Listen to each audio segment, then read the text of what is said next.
Soy Natalia Ocando Parra, abogado en ejercicio de la República Bolivariana de Venezuela y directora principal de Aluna Ediciones Digitales. Hoy nos sentimos complacidos al anunciar el inicio de nuestro programa Hablando de Derecho, que transmitiremos por nuestro canal de YouTube, invitándoles a suscribirse y participar con nosotros en las reflexiones que desde el punto de vista jurídico abordaremos progresivamente. La reciente presentación ante la Asamblea Nacional de un nuevo cuerpo de proyectos de leyes abre el espacio propicio para llevar al conocimiento de nuestros seguidores del propósito y alcance de esos nuevos textos legales, abriendo así una ventana para contribuir al debate ponderado de los mismos desde un punto de vista estrictamente jurídico, sobre todo en momentos en los cuales el derecho y la administración de justicia atraviesan una de las coyunturas más críticas en nuestro país. Dentro de ese cuerpo de proyectos de leyes destaca principalmente el Código Orgánico Procesal Civil como instrumento fundamental que proporciona al ciudadano la vía de acceso a los órganos de administración de justicia en procura del servicio público más augusto de todos cuantos corresponden al Estado, el servicio de justicia. Hemos invitado para este programa inaugural al doctor Honorio Castejón Sandoval, abogado y escritor, cultor del derecho, ampliamente conocido por su dilatada perseverancia en el ejercicio de la abogacía al frente de la firma Castejón y Castejón Sociedad Civil, que ya para hoy trasciende los 54 años de actividad ininterrumpida. Dejo con ustedes al doctor Honorio Castejón Sandoval, a quien le hemos solicitado nos exponga su apreciación sobre el proyecto de Código Orgánico Procesal Civil. Vamos a dar inicio a la sesión inaugural del programa Hablando de Derecho, patrocinado por Ediciones Digitales Aluna. Voy a comenzar a este respecto por expresar mi agradecimiento a Ediciones Digitales Aluna en la persona de la doctora Natalia Ocando Parra, su directora, por la gentileza que ha tenido en invitarme a esta primera sesión inaugural de su programa. Se me ha pedido que exprese algunas ideas sobre el proyecto de Código Orgánico Procesal Civil que ha sido presentado por la Sala de Casación Social del Tribunal Supremo de Justicia a la consideración de la Asamblea Nacional. Lo primero que debo observar en cuanto a este proyecto es que no hemos contado con una exposición de motivos que nos permita previamente seguir las orientaciones de lo que los proyectistas se proponen con su articulado. Esto, por supuesto, es una carencia que, si bien no impide el estudio analítico de la ley, sin embargo nos coloca en la necesidad de crear nosotros, por nuestra parte, toda una serie de premisas que nos permitan asumir el estudio circunstanciado de cada uno de los artículos del proyecto, conociendo previamente cuáles son las perspectivas a las cuales tende la nueva legislación que se pretende implantar. Por esto, esta sesión inaugural tiene un propósito sumamente específico, porque no se limita a una exposición magistral, a una clase magistral, sino simplemente a indicar el camino que debe seguirse para que el estudio analítico de la ley obtenga los resultados que se buscan, que no es más precisamente que la determinación del sentido y el alcance del articulado. Nosotros, en nuestra firma Castejón y Castejón Despacho de Abogados, hemos preparado pues todo este preámbulo para emprender luego el estudio sistemático del proyecto, lo cual vamos a dividir en varias sesiones que nos permitan exponer cada uno de los artículos en sus respectivos capítulos y buscando precisamente el verdadero sentido que tienen cada uno de sus disposiciones. Lo primero que debemos destacar en cuanto al proyecto de Código Orgánico Procesal Civil presentado a la consideración de la Asamblea Nacional es que el mismo entraña un cambio significativo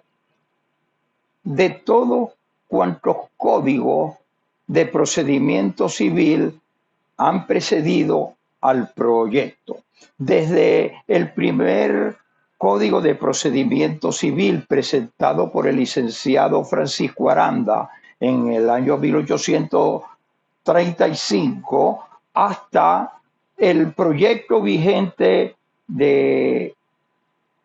Código de Procedimiento Civil promulgado en el año 1936, presentado por los distinguidos juristas Aristides Rangel Romberg, Leopoldo Márquez Áñez, Luis Mauri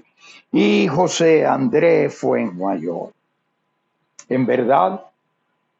estos notables juristas representaban para esa época, por decirlo así, lo más granado del cientificismo procesal en Venezuela. Y por tanto, el primer propósito de este código de 1986, aún vigente, fue precisamente incorporar a su texto las doctrinas más novedosas que ya venían campeando en Alemania, Italia y España, que en materia de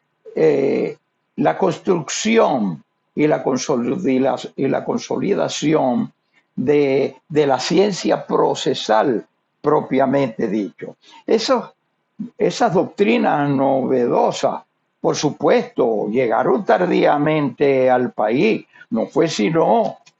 bajo la obra Ensayos de el insigne Luis Loreto, cuando la generación de abogados de esa fecha, hace 50 años atrás, tuvimos conocimiento de la forma como se estaban orientando las doctrinas sobre lo que hoy constituye la ciencia procesal. Y esto, por supuesto, fue un logro importante del Código de Procedimiento Civil vigente. Pero los proyectistas también destinaron un esfuerzo importante en lograr la adecuación de la justicia al resultado práctico de lo que es el servicio de justicia, tomando en cuenta que la peor sentencia es aquella que no se dicta y que constituía la sentencia tardía el escollo que vulneraba más el sentido práctico de lo que es una buena administración de justicia. Por eso, en el Código Civil de 1986, que es el código vigente, la preocupación fundamental fue lograr precisamente que se pudiera, en virtud del proceso, obtener una sentencia oportuna, una sentencia rápida, una sentencia expedita. Y para ello, este grupo de, de proyectistas del Código de procedimiento civil de esta fecha, no dudaron en incorporar al texto todo lo que fuese posible por hacer que la sentencia llegara a los justiciables de una manera oportuna. A tales efectos, entonces, se redujeron los lapsos procesales, se ordenó que los mismos se hicieran por días continuos, se incluyeron disposiciones atinentes a las pensiones breves, se acotó el lapso del juez para dictar sentencia a 60 días, se eliminó la relación como parte preliminar de la sentencia, que era aprovechada precisamente por los jueces para dormir el proceso de una manera indefinida. De manera pues que la supresión de la relación para informe significó un cambio verdaderamente importante en este proceso, en esta iniciativa de promover que la sentencia fuera expedida en tiempo factible. Pero se incorporaron además al Código de 1986 una serie de principios destinados a mantener a los actores judiciales dentro de los límites de la moral, de manera que se incorporaron disposiciones atinentes a establecer en el artículo 17 y 170 lo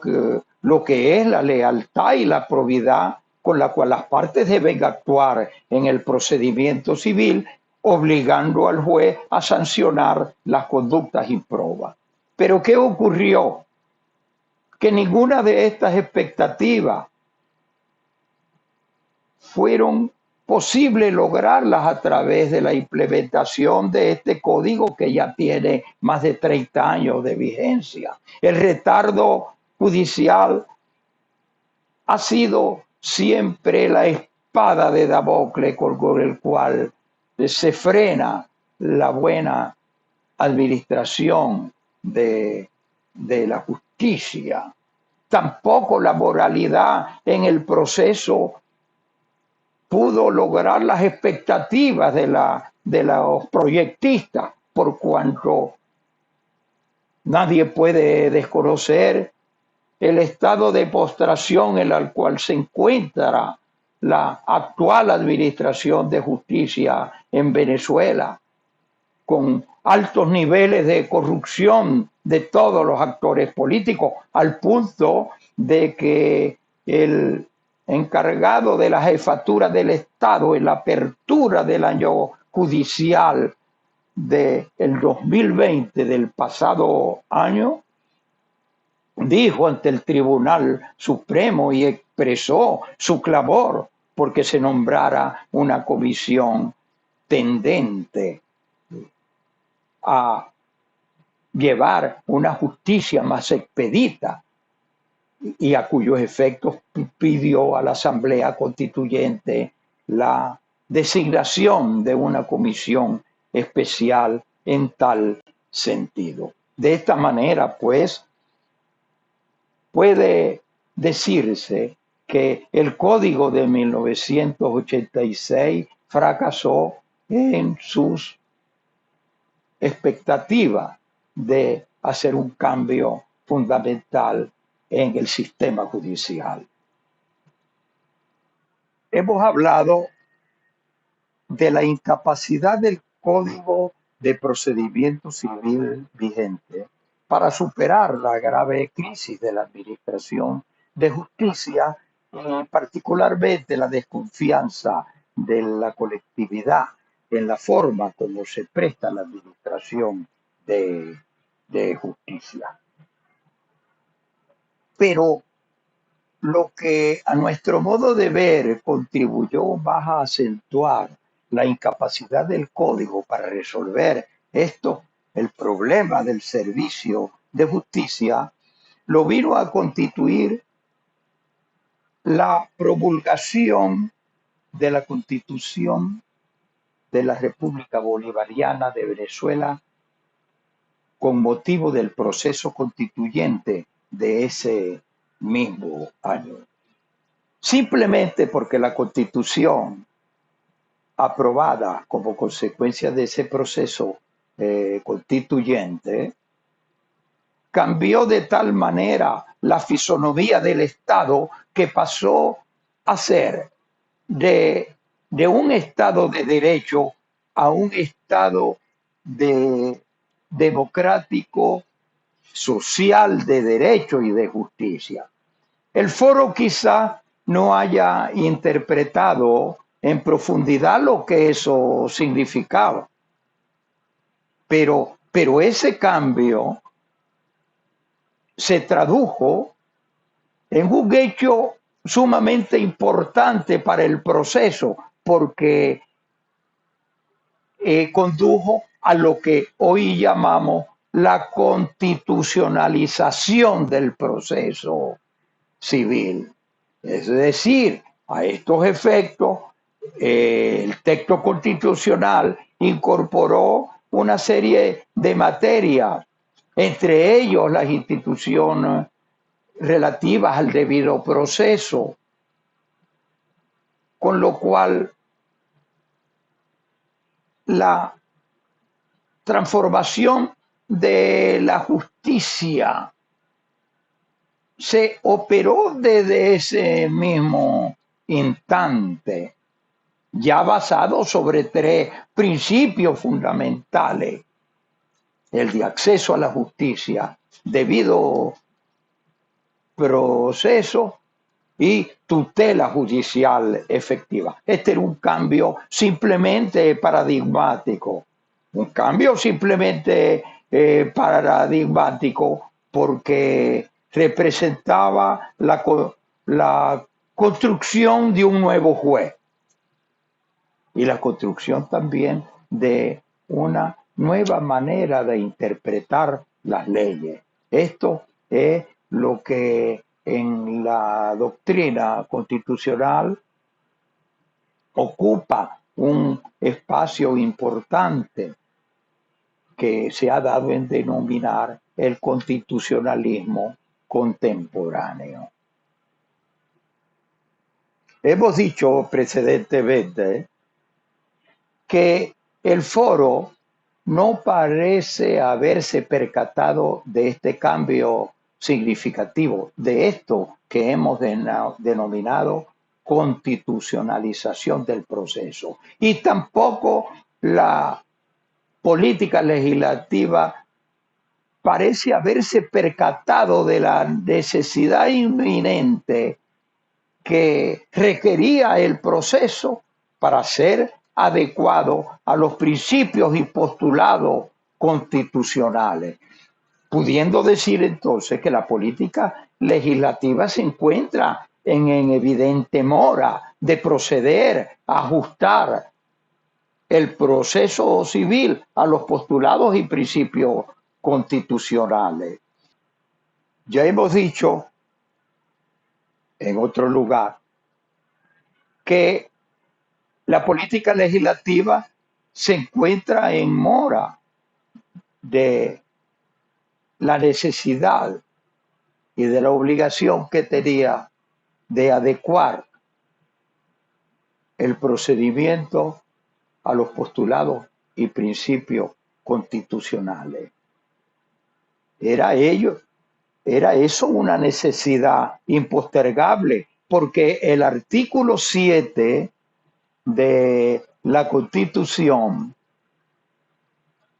comenzó por elegir al texto constitucional como la norma suprema y el fundamento de todo el ordenamiento jurídico, determinando que todas las personas, que todos los órganos del Estado y las leyes se encontraban sujetos a esos postulados y principios constitucionales. No fue sino hasta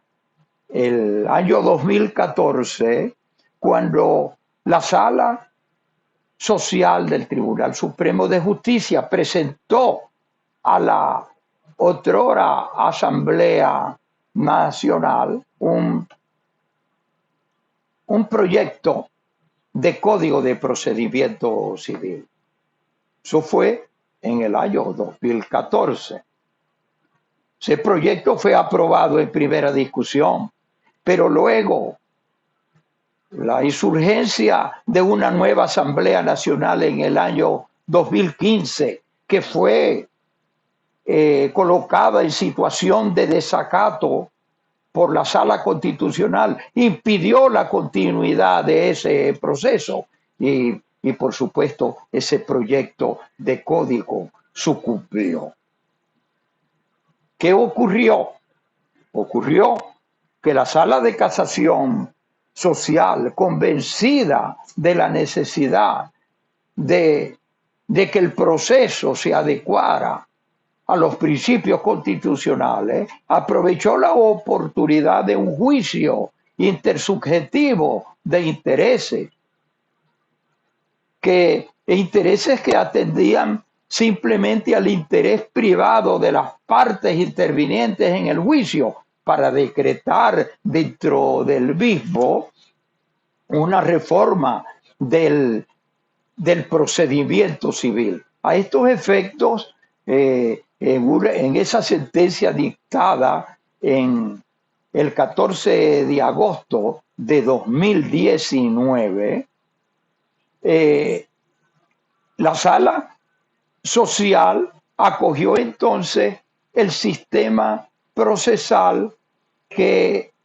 había sido diseñado e incorporado al texto de la Ley Orgánica Procesal del Trabajo. Esto es un procedimiento muy sencillo que consistía en la presentación de la demanda en forma escrita, la citación del proceso por medios electromecánicos, lo cual daba lugar a la convocación para una audiencia preliminar en la cual el juez se reservaba expresas facultades de conciliación y de mediación a los efectos de que fueran las propias partes que se dieran la sentencia. Caso de que no lograrse esta conciliación, entonces se abría para el demandado la oportunidad de contestar la demanda. Esa contestación luego conducía a la audiencia de juicio en la cual las partes tenían cada una las cargas de promover sus pruebas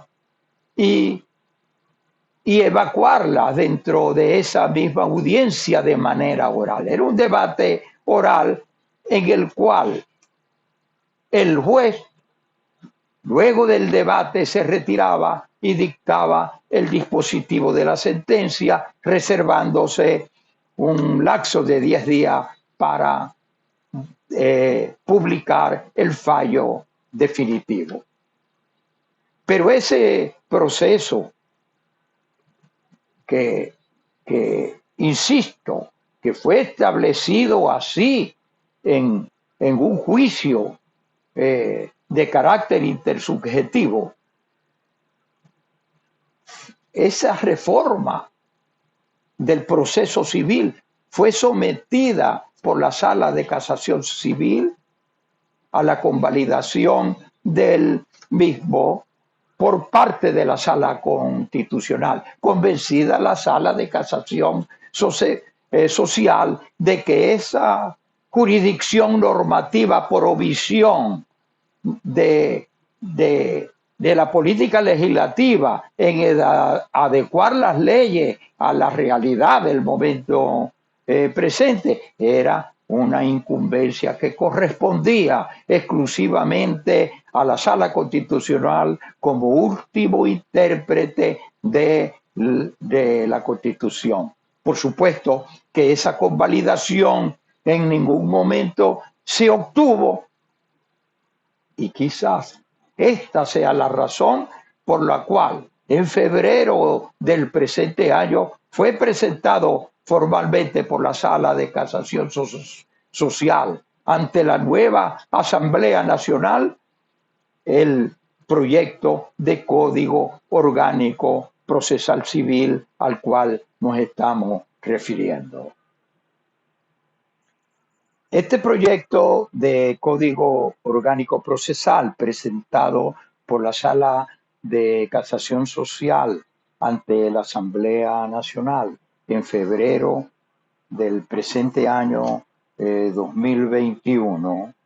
responde a nuestro modo de ver a dos exigencias insuperables.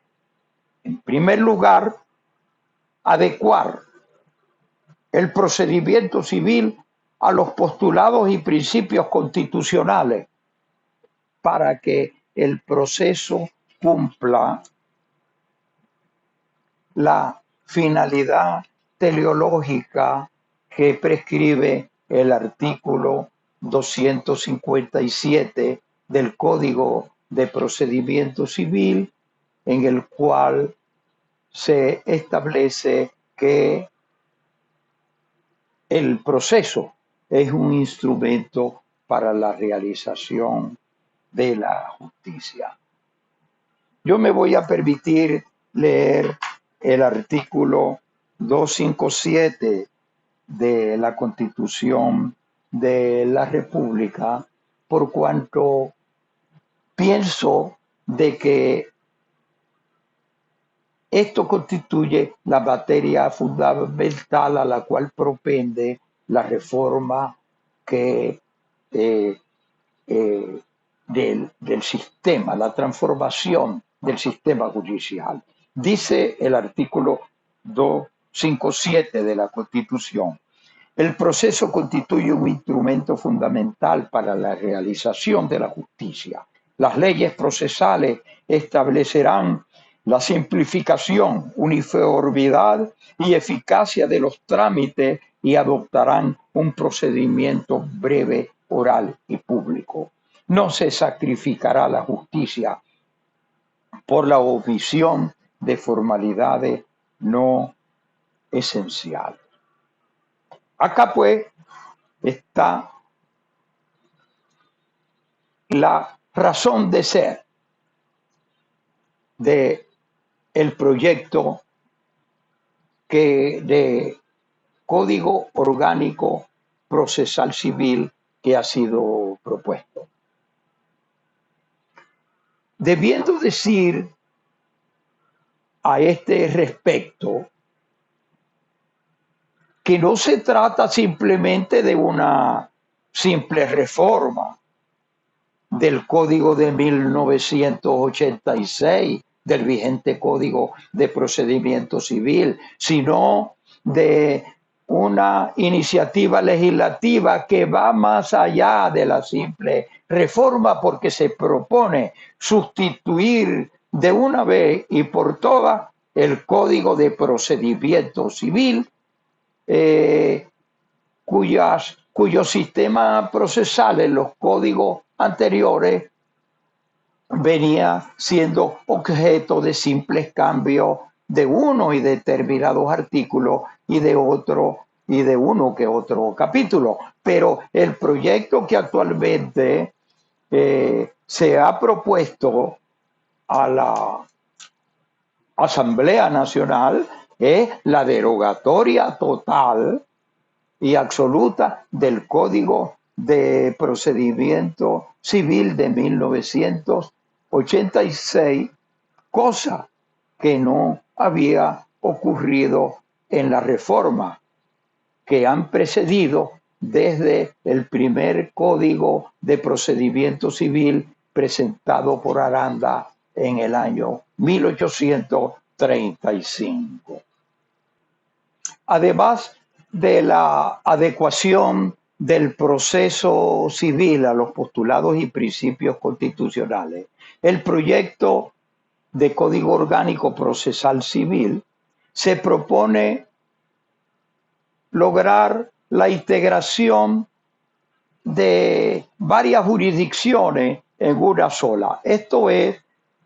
establecer un proceso único que sea capaz de comprender tanto la materia civil como la materia mercantil, la materia marítima y así como la materia bancaria, así como también todos los procedimientos especiales que de alguna manera revitan al Código de Procedimiento Civil. Esto es, que va a existir un proceso único, lo cual lógicamente tendrá también que modificar la competencia de los tribunales para poder establecer y dar cabida a ese proceso único, un proceso ordinario que comprenda la integración de todas esas materias que hoy se encuentran diseminadas en diversos textos legales. Otro de los propósitos fundamentales del proyecto está en establecer ese procedimiento público, oral y breve al cual se refiere el artículo 257 de la Constitución Nacional a la cual nos hemos referido. Y, por supuesto, que la conformación de ese procedimiento único, oral, público y breve, lleva también aparejada otros cambios fundamentales, como es precisamente la incorporación de los medios mecánicos que nos da la informática para hacer el proceso más viable, el proceso más rápido, más expedito y adaptado a la circunstancia que nos da la cibernética, con el propósito de evitar en lo posible la audiencia presencial. Esto es un cambio significativo cuyo análisis haremos en la oportunidad de analizar las disposiciones del proyecto en este sentido. Para terminar, es preciso puntualizar un aspecto que consideramos de vital importancia para penetrar en el verdadero sentido y alcance de las disposiciones que conforman el proyecto de Código Orgánico Procesal Civil. Y es relativo a esto que hemos llamado constitucionalización del proceso. En verdad, esto es un tema que corresponde a la teoría general del proceso, que por supuesto no está comprendido dentro de un estudio técnico del articulado del proyecto, pero que es necesario nosotros puntualizar para evitar equívocos y llevar con mayor inteligencia lo que significa lo que se llama eh, constitucionalización del proceso. Esto significa de que es el abandono del principio dispositivo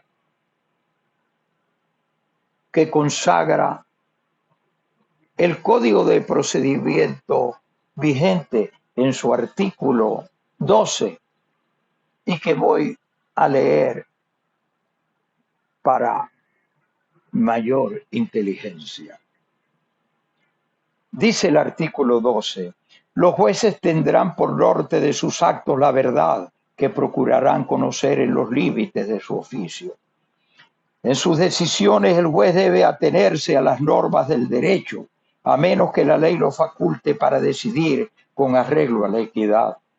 Debe atenerse a lo alegado y probado en auto, sin poder sacar elementos de convicción fuera de esto, ni suplir excepciones o argumentos de hecho no alegado ni probado. Este es la consagración legal del principio dispositivo, que queda prácticamente erradicado a nuestro juicio cuando la Constitución de la República Bolivariana de Venezuela transformó el Estado de derecho, donde privaba la ley, en un Estado de derecho constitucional, donde la primacía la tiene la Constitución de la República Bolivariana de Venezuela. ¿Qué significa esto? Significa entonces que el juez, como consecuencia del principio dispositivo, ya no se encuentra limitado por las normas de derecho, ya su actuación no queda circunscrita simplemente a efectuar un proceso de subsunción del caso en una norma de derecho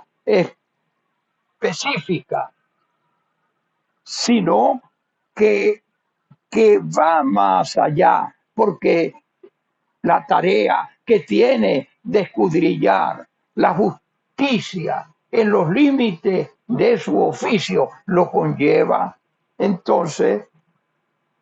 a convertirse en garante de los derechos constitucionales previstos en el texto constitucional. Es decir, que como consecuencia de esa transformación del Estado de Derecho en un Estado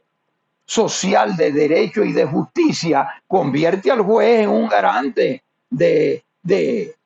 los derechos fundamentales e inherentes a la persona humana, lo cual significa que la actuación que corresponde al servicio de justicia,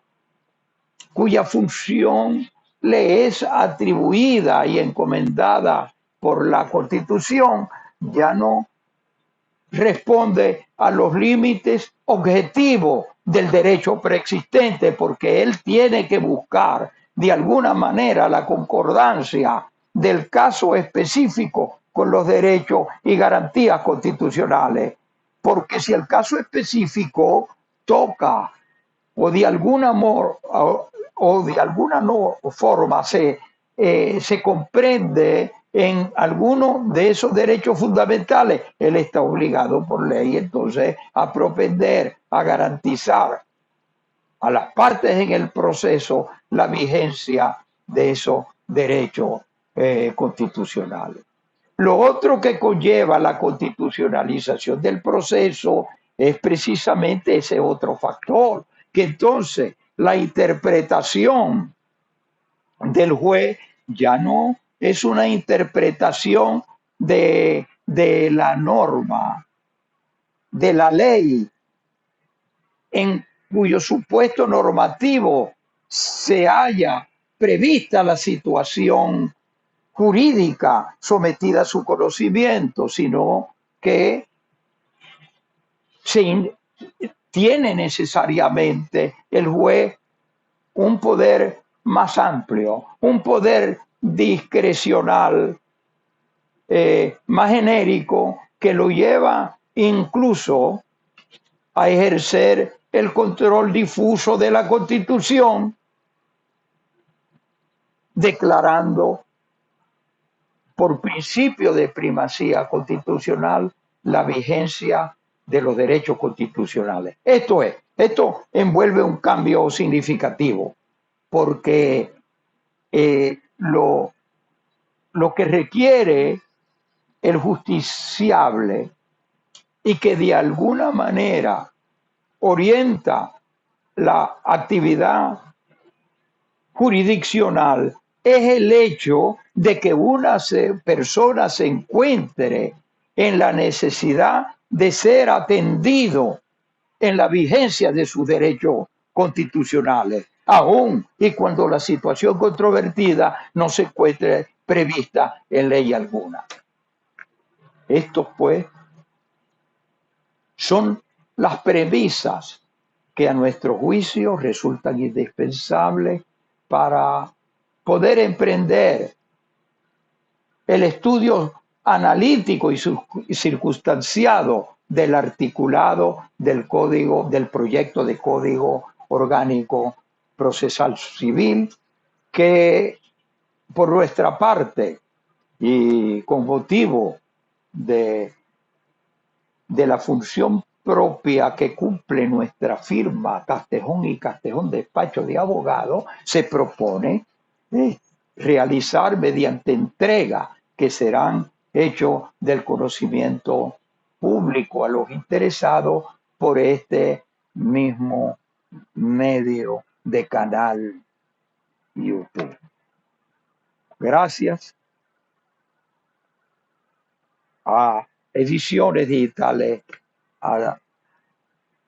Luna, por la oportunidad que me ha propiciado de conversar un rato con la audiencia, y gracias a la audiencia por escucharme. Pues lo que aspiramos es que esta pequeña disertación pueda llenar las expectativas que ustedes han tenido en mente en